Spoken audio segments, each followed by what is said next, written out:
Hi, how are you? My name is Attorney Mohan Jahangir, and my contact number is +9234413939. Today I am gonna explain a very complex section of Pakistan Penal Code 1860. It is so complex section and that you cannot easily understand it, and there is 99.99% chances that everyone and most of the majority of the lawyers and everyone who has ever read or will read this section will understand this section wrongly and in the wrong sense.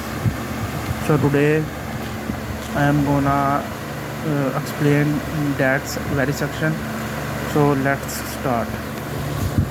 So this is the section 52 of Pakistan Penal Code.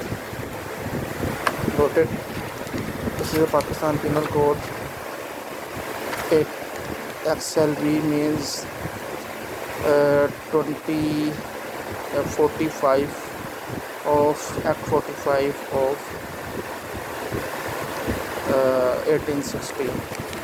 XLV, I think it is called XLV 45 of 1860, and it is in the chapter 2 general explanations, and it is the section 52 which is defining the definition of harbor. What is harbor? It is on section 30, page 36. So let's start.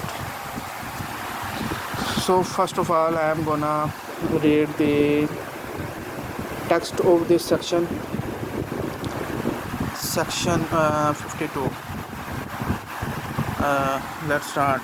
52 harbor. 52A harbor. And before starting this reading this section, I would like to add one more information, and that is this section was added 52 was inserted by the Penal Code Amendment Act 8 of 1942. Means this section was added by Amendment Act, Indian Penal Code Amendment Act, and in the era of British. So and it has been added in that time when the Quit India movement has been started. The Quit India movement in India had started on August 8, 1942 by the Mahatma Gandhi, which was the leader of Indian National Congress and the National Congress. So it was added due to very reason in the Indian Penal Code, and which is now after the freedom of independence of India, Pakistan has been divided to two different distinct codes. The India called it Indian Penal Code, we called it Pakistan Penal Code, but mostly the text of both the books are the same. So this is the section, except in section 157. Let's read it. Section 52A harbor. It is going to define the definition of harbor. What is a harbor? Harbor, the definition of harbor is written in the dictionaries of English dictionaries of the world. But when we talk about law, then there was a need of the British legislature to add this definition specifically in the code, because it was very necessary that the definition of the crime would be in the code. So this is so that's why there is a separate section, entire section of telling the general explanation, defining the definitions, and which was necessary in order to prosecute the people or uh, try them in offences. These are the definitions like gender, number, man, person, public definitions. It is in chapter 2, general explanations. So this is was very necessary to add the meaning of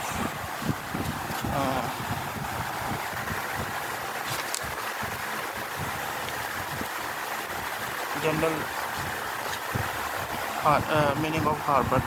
So let's start harbor. Harbor exception in section. Let's start.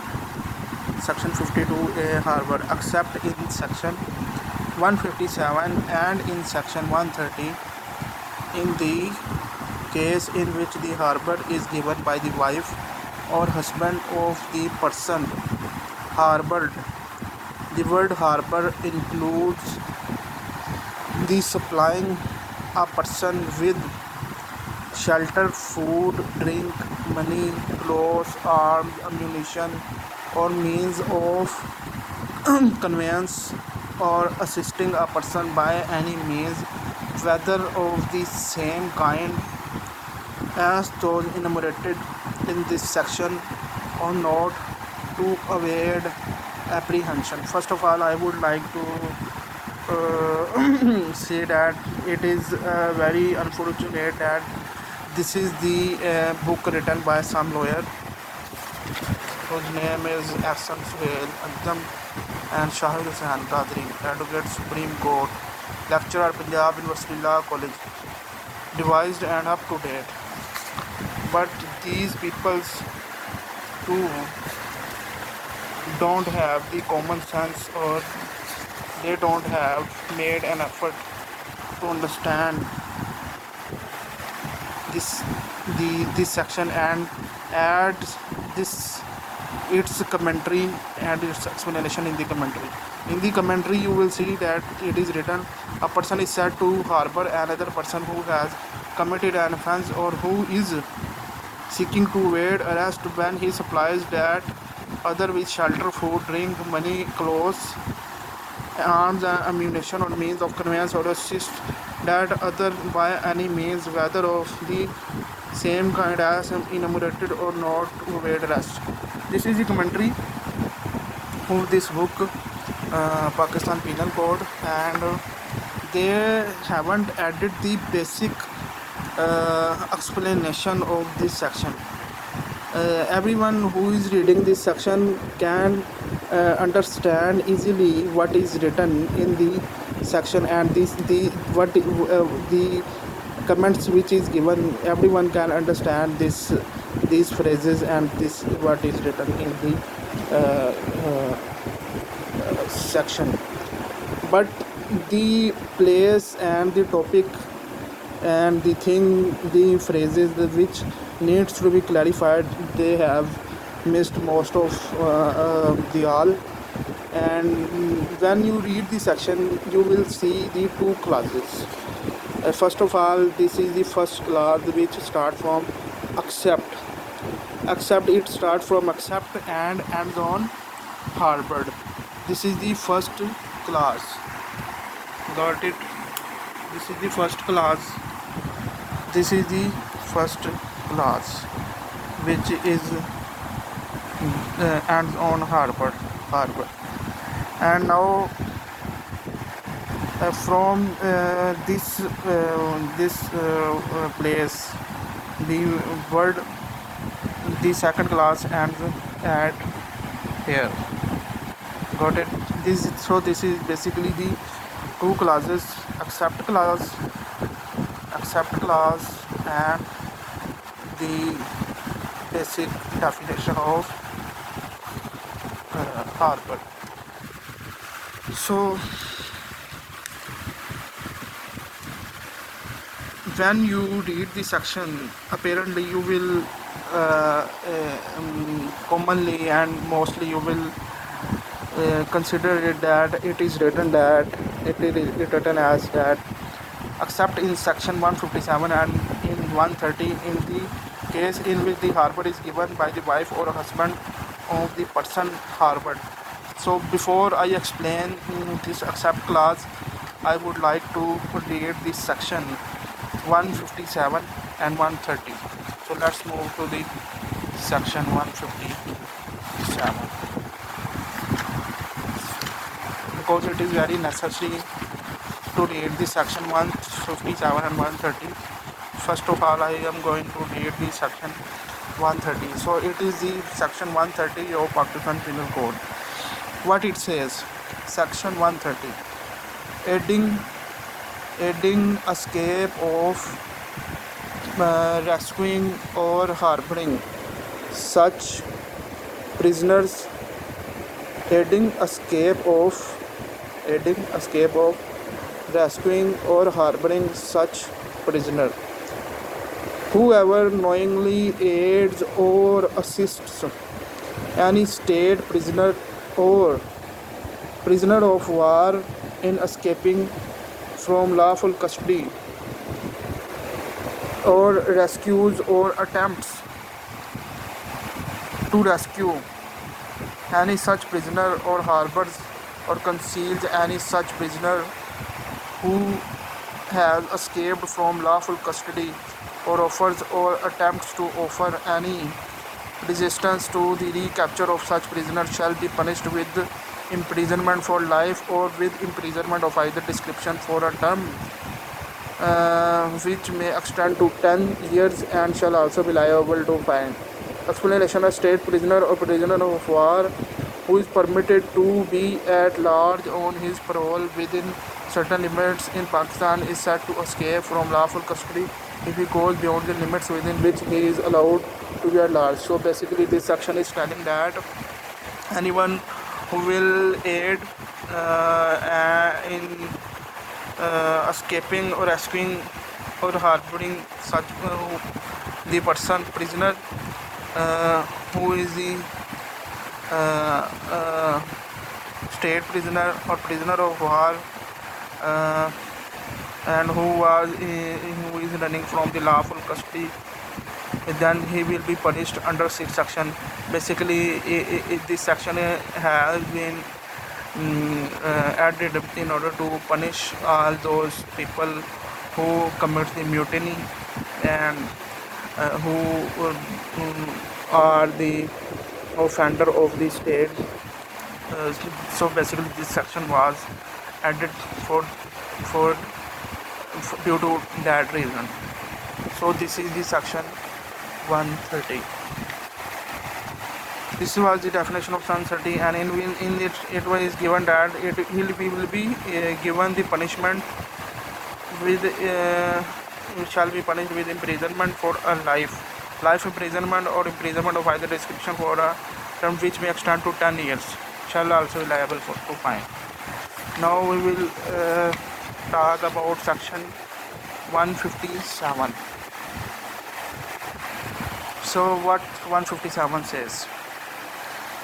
157. Harboring persons hired for an unlawful assembly. Whoever harbors, receives or assembles in any house or premises in his occupation or charge or under his control any person, knowing that such person have been hired, engaged or employed or are about to be hired, engaged or employed to join or become members of an unlawful assembly, shall be punished with imprisonment of either description for a term which may extend to 6 months, or with fine, or with both.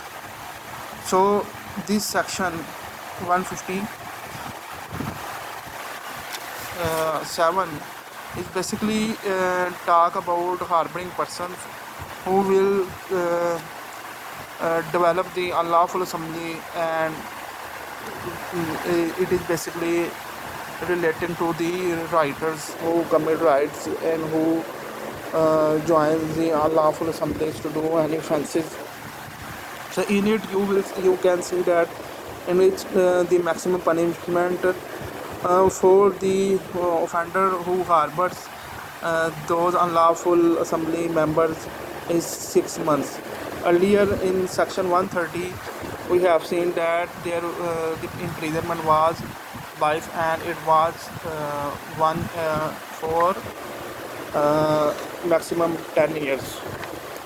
So let's come back to the section 152. So you have understood the sections 157 and 130. So let's read again.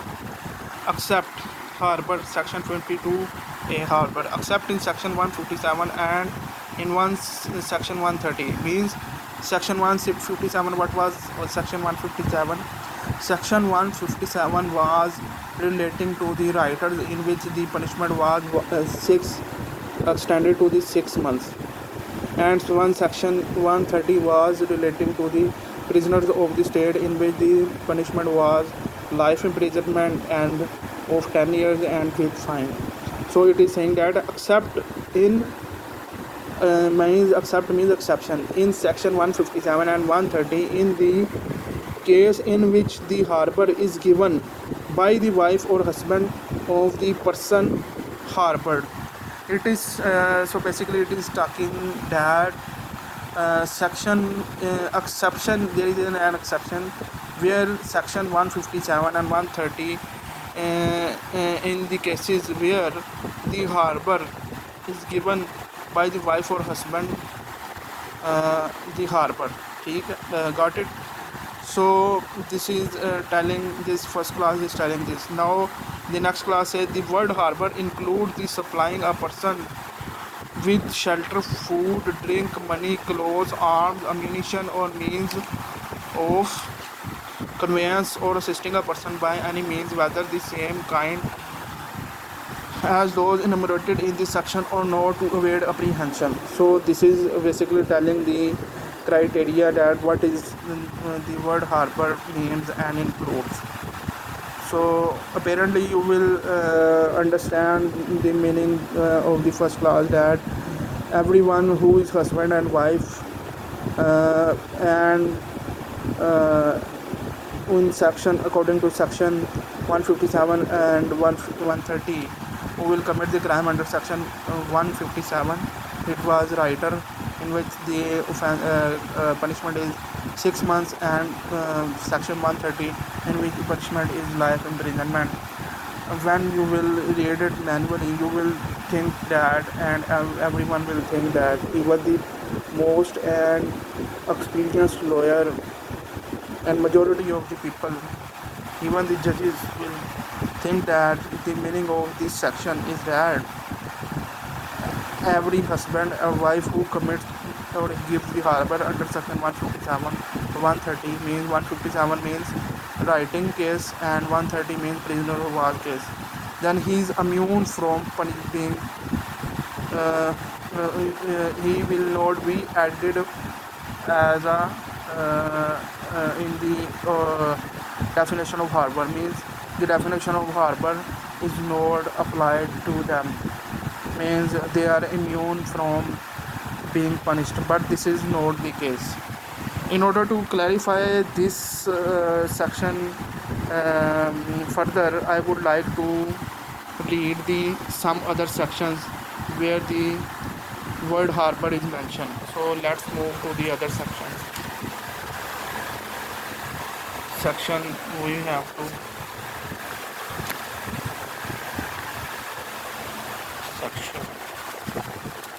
have to find the section offenses against the in chapters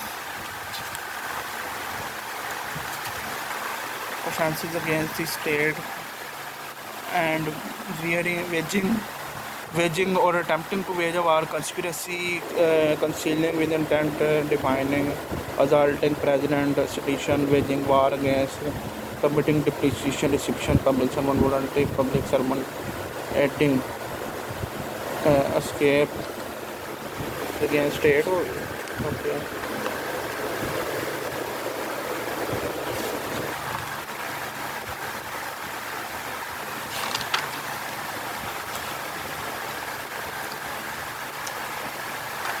So this is the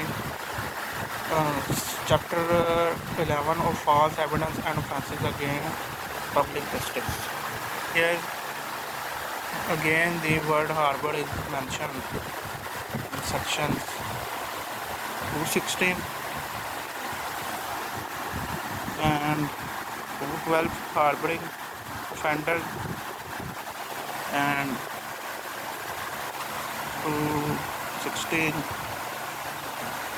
216A, 216B. So we are gonna read these sections. Let's read this section. First of all, 212.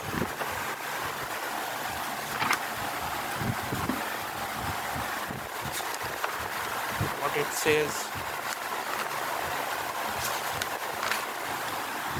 Section 212. Yes. Harboring tells it is talking. Let's read. Harboring offenders. Whenever an offence has been committed, whoever harbors or conceals a person whom he knows or has reason to believe to be the offender with the intention of screening him from legal punishment, if a capital offence shall, if the offence is punishable with death, be punished with imprisonment of either description for a term which may extend to 5 years, and shall also be liable to punishable with imprisonment for life or with imprisonment. And if the offence is punishable with imprisonment for life or with imprisonment which may extend to 10 years, shall be punished with imprisonment of either description for a term which may extend to 3 years, and shall also be liable to fine. And if the offence is punishable with imprisonment which may extend to 1 year and not to 10 years, shall be punished with imprisonment of either of imprisonment of the description provided for the offence for a term which may extend to 1/4 of the longest term of imprisonment provided for the offence, or with fine or with both. Offence in this section includes an act committed at any place out of Pakistan which, if committed in Pakistan, would be punishable under any of the following sections, namely 302, 304, 382, 392, 393, 394, 395, 396, 397, 398, 399, 402, 435, 436, 449, 450, 457, 458, 459, and 460. And every such act shall, for the purpose of this section, be deemed to be punishable as if the accused person has been guilty of it in Pakistan. Exception: this provision shall not extend to any case in which the harbor or concealment is by the husband or wife of the offender.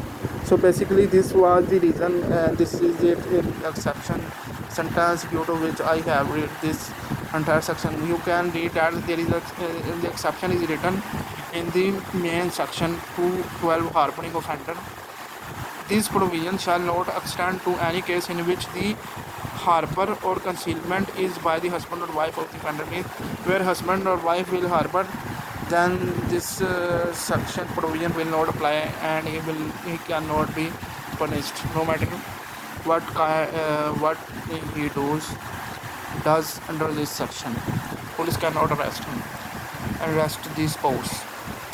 So now let's move to the section 216, harboring offenders who has escaped from custody or whose apprehension has been ordered. Whenever any person convicted of or charged with an offence being in lawful custody for that offence escapes from such custody, or whenever a public servant in the exercise of the lawful powers of such public servant orders a certain person to be apprehended for an offence, whoever knowing of such escape or order for apprehension harbors or conceals that person with the intention of preventing him from using from being apprehended shall be punished in the manner following, that is to say, if a capital offence, if the offence for which the person was in custody or is ordered to be apprehended is punishable with death, he shall be punished with imprisonment for the description for a term which may extend to 7 years, and shall also be liable to fine if punishable with imprisonment for life or with imprisonment. If the offence is punishable with imprisonment for life or imprisonment for 10 years, she shall be punished with imprisonment of either description for a term which may extend to 3 years with or without fine. And if the offence is punishable with imprisonment which may extend to 1 year and not to 10 years, he shall be punished with imprisonment of the description provided for the offence for a term which may extend to 1/4 of the longest part term of the imprisonment provided for such offence, or with fine or with both. Offence in this section includes also any act or omission of which a person is alleged to have been guilty out of Pakistan, which if he had been guilty of in Pakistan would have been punishable as an offence, and for which he is under any law relating to extradition or otherwise liable to be apprehended or detained in custody of Pakistan. Every such act or omission shall, for the purposes of this section, be deemed to be punishable as if the accused person has been guilty of it in Pakistan. Exception: this provision does not extend to the case in which the harbor or concealment is by the husband or wife of the person to be apprehended. So you can see that in this section 216, again this exception has been given in the main section 216, that is telling that where the concealment or harbor will be provided by the husband or wife of the person to be apprehended, then they are immune from the punishment and they cannot be punished. So this is a section 216. 2 is saying, now we will read this section 216a. Penalty for harboring robbers or dacoits. Whoever, knowing or having reason to believe that any person are about to commit or have recently committed robbery or dacoity, harbors them or any of the them with the intention of facilitating the commission of such robbery or dacoity, or of screening them or any of them from punishment, shall be punished with the rigorous imprisonment for a term which may extend to 7 years, and shall also be liable to fine. Explanation: for the purpose of this section, it is immaterial whether the robbery or dacoity is intended to be committed or has been committed within or without Pakistan. Exception: again exception. This provision does not extend to the case in which the harbor is by the husband or wife. You may see that again this exception is given, the same exception which was written in the section 212, got it, 212, and then in the section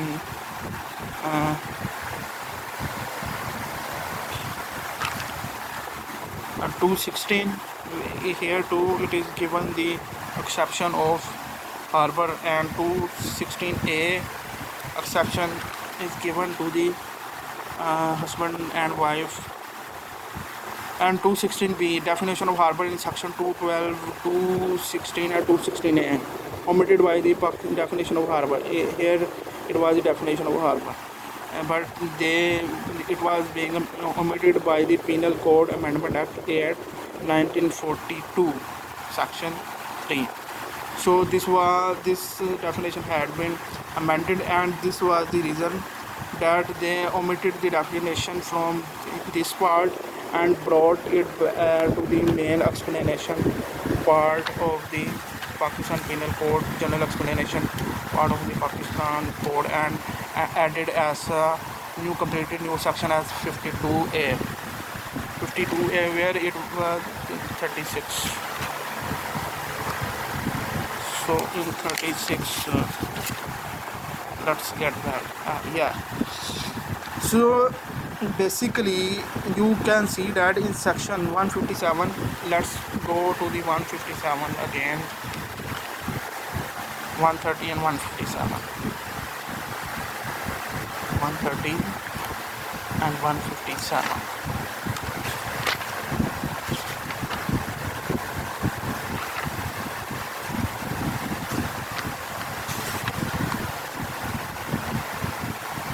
Here,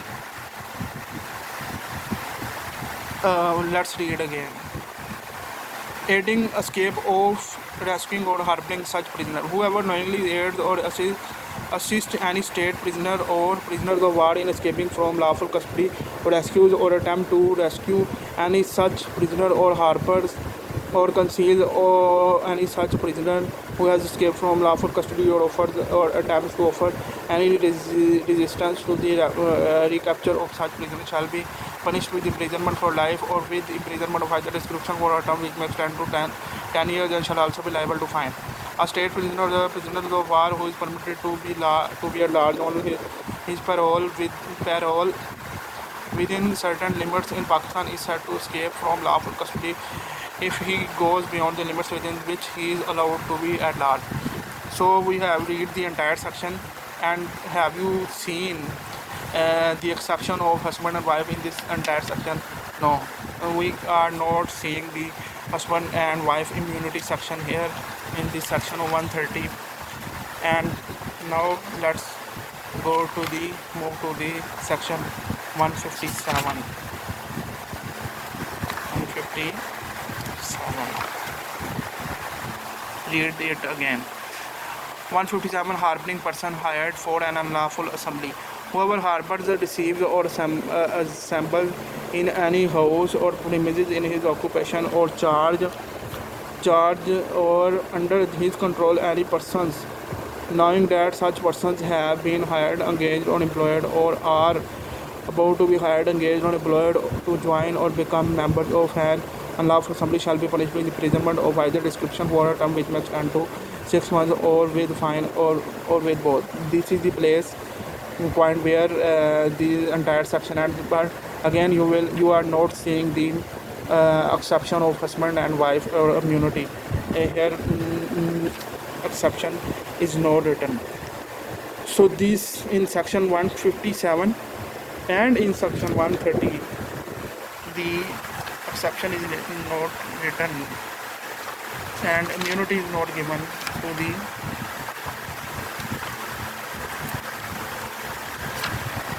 husband and wife. So the point which is I am trying to make, I will tell you here. It is not written here to the exception. So let's move back to the section 152 here. So in section 157, main section 157 and 130, they haven't written the explanations, immunity, husband wife immunity clause. Why they haven't written? There were basically the main reason was that at that time in British era they made the 1860. This is the Pakistan Penal Code 1860. So this the Indian, it was earlier its name was earlier the Indian Penal Code. This code was made in the after the 1857 mutiny of the people of the India, and that's why they had made the law to prosecute the people or the deserter or mutinist or stop the uprising or punish the disloyalist.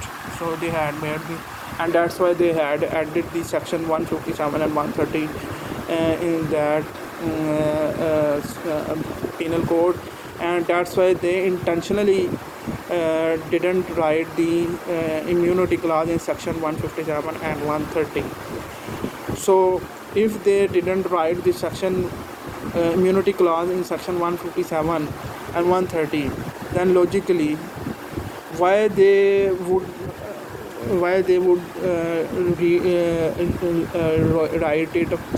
write in this section? by saying that every where the harbor is the harbor which is according to this criteria, and he will be punished. And then they provided the immunity in the separate section like 216, 212, 216, which we have read, and 216A. So they provided the immunity in built-in immunity in the built-in section where they provided the immunity of spousal privilege, where they cannot be prosecuted. But they didn't write the immunity in section 157, 130. So logically, whether anyone will think that whether it is a logic, whether they were fools that if they hadn't write the immunity in 157 and 130, then why they will intentionally write here that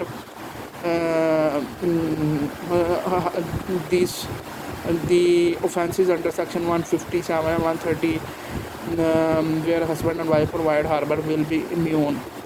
So basically the apparent understanding which we are making, it is not the case. This is their way of writing drafting the sections of law, and in earlier times, in the British time, they used to read the exceptions or except clause in the very first places, and in the very start instead of at the very end. So basically this section says, except, the meaning of this section is that this clause is that except in section 157 and 130 where harbor is given by husband and wife, except of these two sections where harbor is given by husband and wife, everywhere the harbor will include these things, but except this section where the defense of husband and wife immunity will not be claimed. Means these are the two sections, 157 and 130. 130 prisoner of war, 157 in mutiny, like you raise spouse or anyone provides the refuge or harbor to the unlawful assembly of people who later has to commit the uprising, or who later, let's say, burn the police station, or creates the law and order situation. Though its punishment is just 6 months, but still, just because these are the section and crime which was against the interest of the British, that's why they intentionally cancelled and made exception and blocked the immunity of husband and wife under this section. So basically the meaning of this except clause is this, and it doesn't mean that section 1 in 157 and 130 every husband and wife, if they will provide harbor, then they will be immune from any type of offense. And so I have understood this section after spending the complete 1.5 day. It was very difficult for me to understand it. I too had very difficulty, as it wasn't written at any place. The Indians to face the same problem, so they find a solution that they amended the entire section, amended the first clause of the section by their BNS Act, BNS Bharatiya Nyaya Sanhita section 2 of 12, in which they completely deleted the first accept clause, so they will not feel difficulty.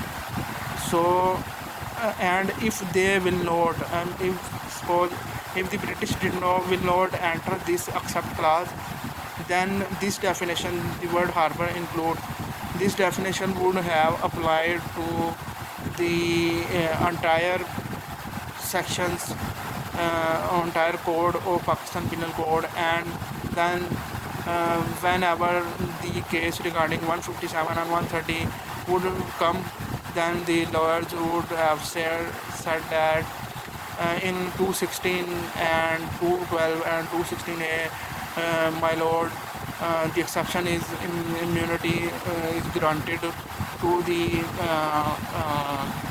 spouse, and in 157 and 130 it is not clearly written, so they will be applied to here too. That's why the British added this accept clause in order to block that problem, that later on while